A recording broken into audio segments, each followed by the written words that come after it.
Najib asks, do you think there's a possibility that Bitcoin will become the world's reserve currency, essentially digital gold, and that there will be other coins which we'll use for everyday currency?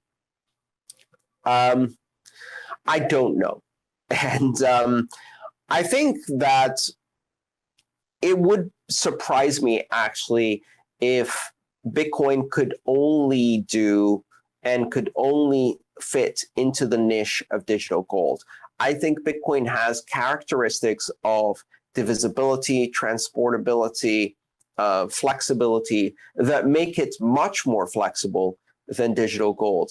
One of the reasons why gold isn't a good direct medium of exchange is that it's difficult to verify it's real, it's heavy to carry, and the more you make it fungible and divide it into smaller amounts, the harder it is to verify that those are real gold pieces.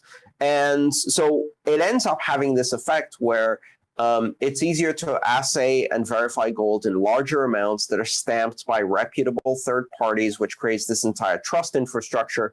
And then the cost of storing and securing gold is so high that it's better to do it in a custodial manner, where you put it in a vault and you have professionals guarding it, and you end up with a little paper certificate, which causes other problems like hypothecation and makes it difficult to use directly as a medium of exchange. Bitcoin doesn't have any of these problems. Yes, there is a greater cost and complexity to securing Bitcoin than some forms of custodial digital money. And yes, that's going to cause some pressure towards third-party custodians.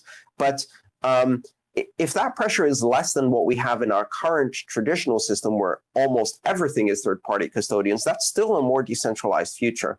And the ability to transport Bitcoin very quickly in very small amounts, and even with second layer networks, even faster and at the level of microtransactions, means I think Bitcoin can be a medium of exchange, a very effective medium of exchange.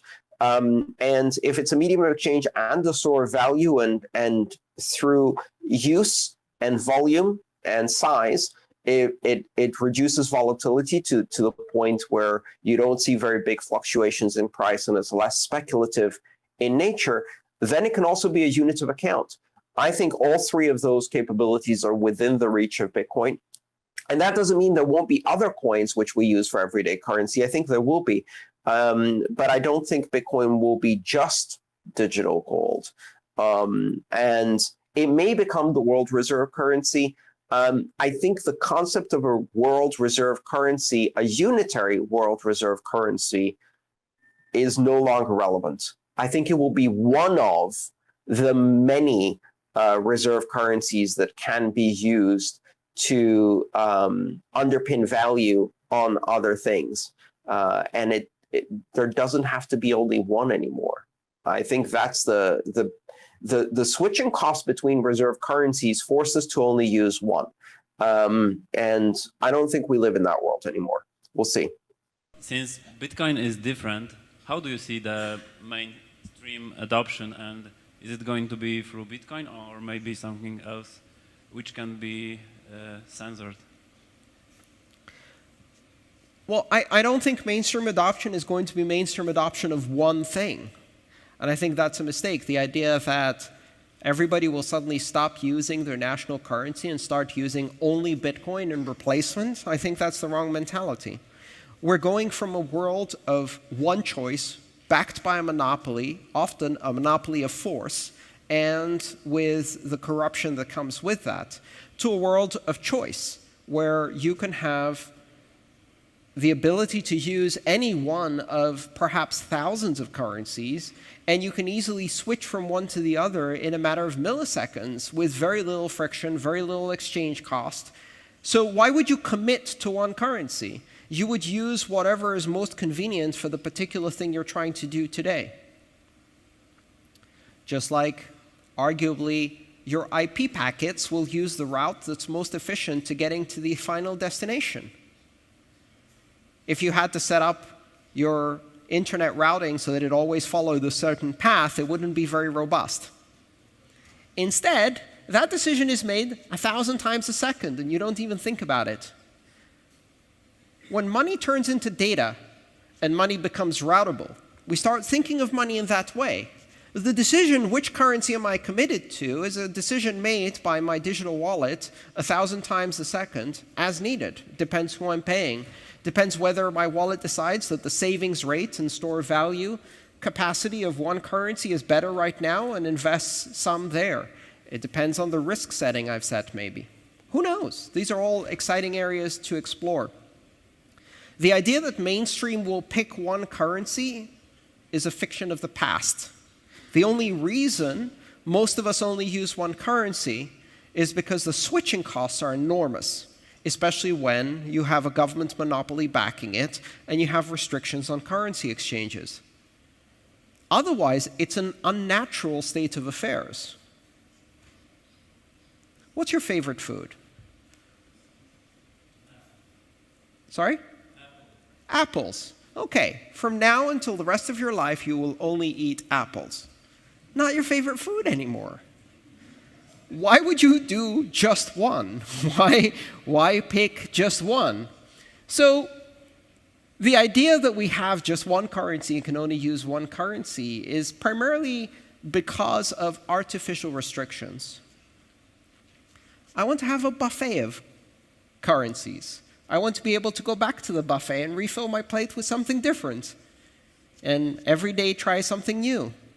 I want some variety. Maybe if I'm trading with some people, I want one currency, maybe another currency. And some of those currencies are going to be censorship focused, right? Just like today, you have the opportunity to use any website in the world. And you have friends who only use Facebook, right? That's the choice they've made. Is it a good choice? For them it is. But at least they have that choice. And the funny thing about that is because they have that choice, they also have the choice to leave. And if you've been around the computing environment as long as I have, you learn that nothing lasts forever. I used to think that Microsoft would dominate computers forever. Right? Where are they now?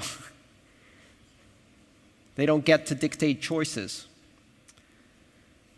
We're going to see a lot of variation. Some people will make poor choices. They'll use currencies with surveillance and control and censorship. You know who those people are? The people who can afford to do that. And the reason they can afford to do that is because their government is not corrupt yet. Because if you go to Argentina or Venezuela and you say, hey, would you like to use the government money? No one wants to use that money. And the reason is they know. They already know how expensive that choice will be.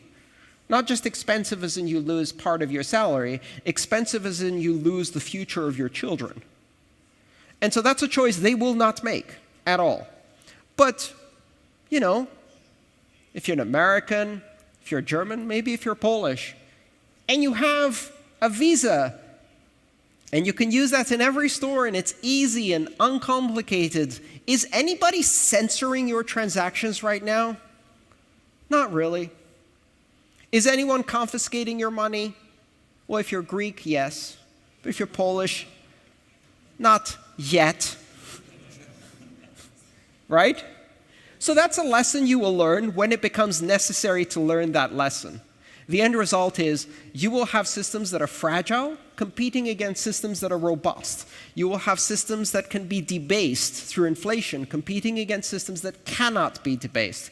You will have systems that can be censored competing against systems that cannot be censored. And some people will make the right choice, and some people won't, and that's okay. Not everyone needs it.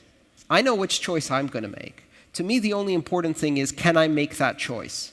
And if I can make that choice and I'm the only one making that choice, that's okay too. I'm used to being weird.